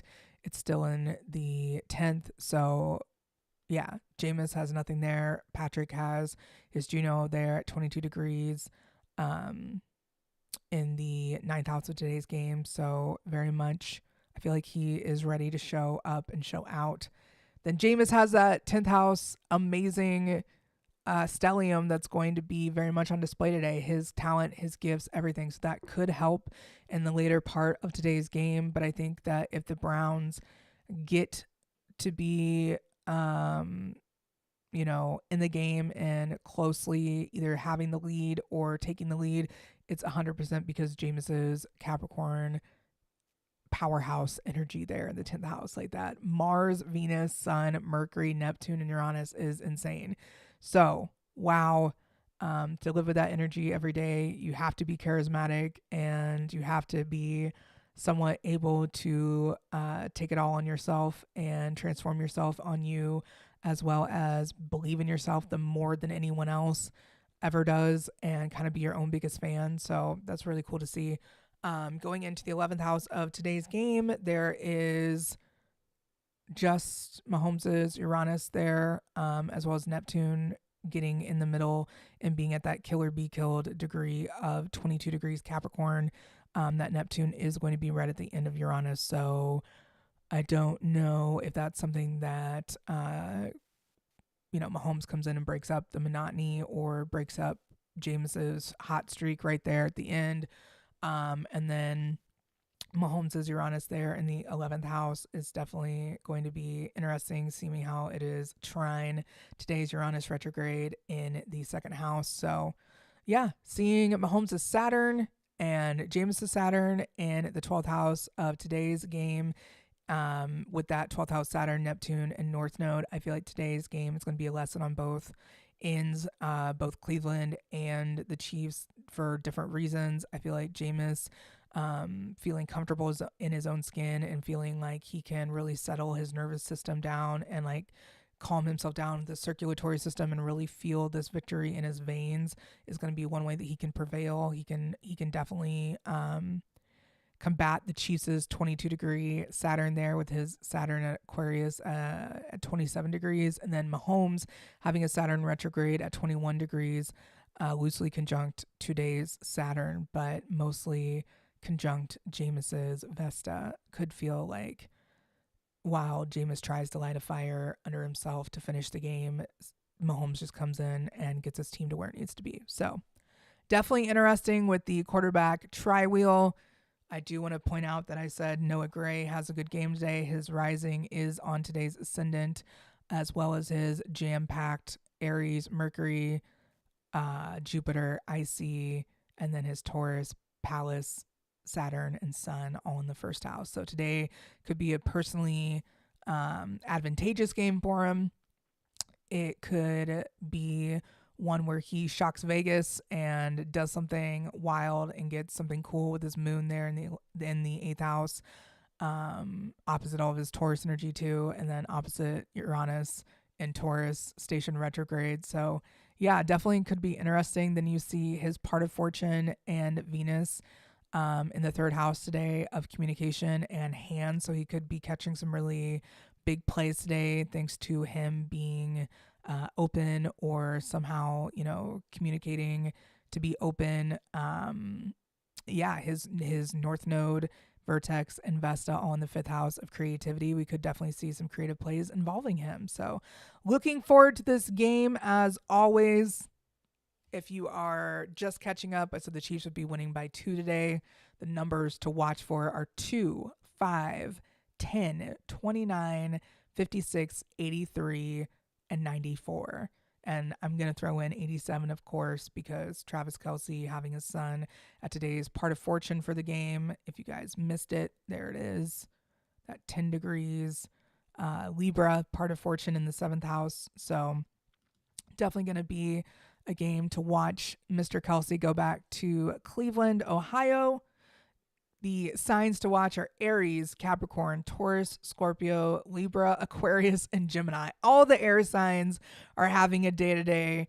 I feel as though it's going to be a fun game to watch, a back-and-forth game to watch, a highly competitive game to watch, maybe a little bit of a slow scoring game to watch, but Cleveland does stand a chance. The Cleveland Browns are absolutely in it to win it with Jameis Winston's Capricorn stellium, really pushing them to be success-driven and get to the highest highs possible and be transformative in the process. So we'll see how that plays out today.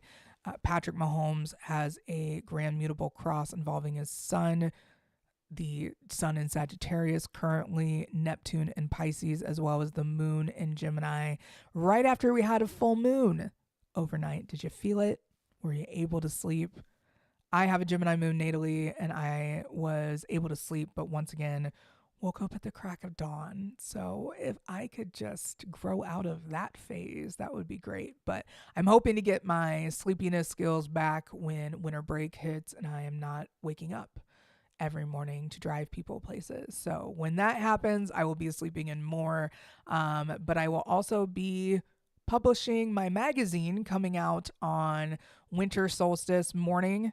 You will be able to download my magazine and then watch me on YouTube and X or Twitter doing my live stream for the Kansas City Chiefs game. And then days later, I'm not sure when, because I don't want to put a date out there for this book to be launched and then it's like not ready. So I believe by January, my book will be out. It is a collaborative astrology of 2025 workbook with 3 other amazing astrologers, Amanda, Alessia, and Jamal. I will be linking to all of their information in the comments that you can go ahead and check them out before we even get started. If you missed it, on Twitter, I announced that my website is under construction. I am working with an incredible human being that has researched me for the last month, actually a few months. It's been a few months of research and gotten to know me as a person, understood my style, understood my current energy, where I am as a human. Like I said, I'm moon ruled, so it's hard to track me. It's hard to keep me in one mood. It's hard to keep me under one like label. I have very much an abundance of moods that I go through on a daily basis, and who I am evolves on a much more rapid pace than the average person. So if you know a Cancer rising in your life, give them a hug. They won't like it, but they will definitely need it, just because having your chart ruler be the moon and the moon changes every 2.5 days is like, oh my God, I'm a different person again. Like, yeah, if you knew me 3 years ago and you're just now like watching this and being like, I remember GAT, because that's what everyone called me, my initials, GAT. And then you see me now and you're like, wait, who is this person? That it's not only 3 years have gone by, that's like 300 lunar years that have gone by.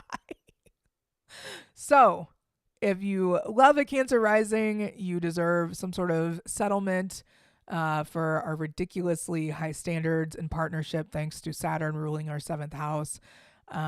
We also, have ever-changing moods. So we are definitely blessed in that regard. I'm looking forward to all the things that I have coming up, though, because they all help other people have a better time. And this planner is going to be totally out of the ordinary.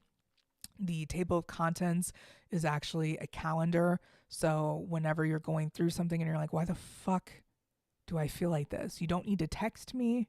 You can just look at my book and be like, why am I going through this? Oh yeah, because this is here. And it goes by each and every day. And it's not that you can't text me if you're one of my friends. There's no telling when I'll get back to you. So it's like, good luck with that. So knowing that I will have an entire planner to help people get through 2025 available on Amazon and on my website when it is all really like tied up in the next 8 days, I'm super geeked for it. And I'm looking forward to all the things that I'm bringing you all and all the things that I've done so far. Launching this magazine in spring of this year with Spring Equinox was something that I did because I was so tired of being held back by chaotic and non-structured like help and support. Like I was really seeking a lot from people that couldn't give that in return, right? So I was able to say, you know what, I'm just going to do this myself. I'm going to take this on and make it my project and make it something that I've always wanted to have a magazine. Like, why not? It'd be so cool. So this spring, I'm going to be giving a different vibe. It'll be a lot more manicured and a lot more professional, and that's because my brand is going to manicure professional places with manicured professional people and not like actual manicures. I refuse to have anything fake on my hands or anything that's not like natural to my hands on my hands for very long. Rings last, while I'm wearing them, and then they're gone. I don't wear things constantly just because I'm ruled by a Gemini moon. I need to have my hands free at all times for mischief and ministry. But anyways, I am really looking forward to all the things, like I said, that I've done in 2024, becoming a little bit more finely tuned. And in 2025, we will see a much more fine-tuned website, a much more fine-tuned resources page for you all. A lot of free resources will still be available with a little bit of a facelift to them, as well as new resources becoming available, like astrology how-to videos and me walking you through the different readings that I do and all of that. So I'm looking forward to it. I'm mostly looking forward to working with the brilliant people that I have already been working with for the last few months, working on this Astrology of 2025 workbook, planner, journal, whatever you want to call it. It's your guide to astrological survival and astrological thriving in 2025. So, with that small yet poignant endorsement of how much I believe in this book and how much I believe in the people that I work with now, I can kind of wrap things up and let you guys know it's going to be an incredible winter solstice. That is when I'm going to see you guys back here on December 21st. I don't know what time yet, but whatever time the game is, like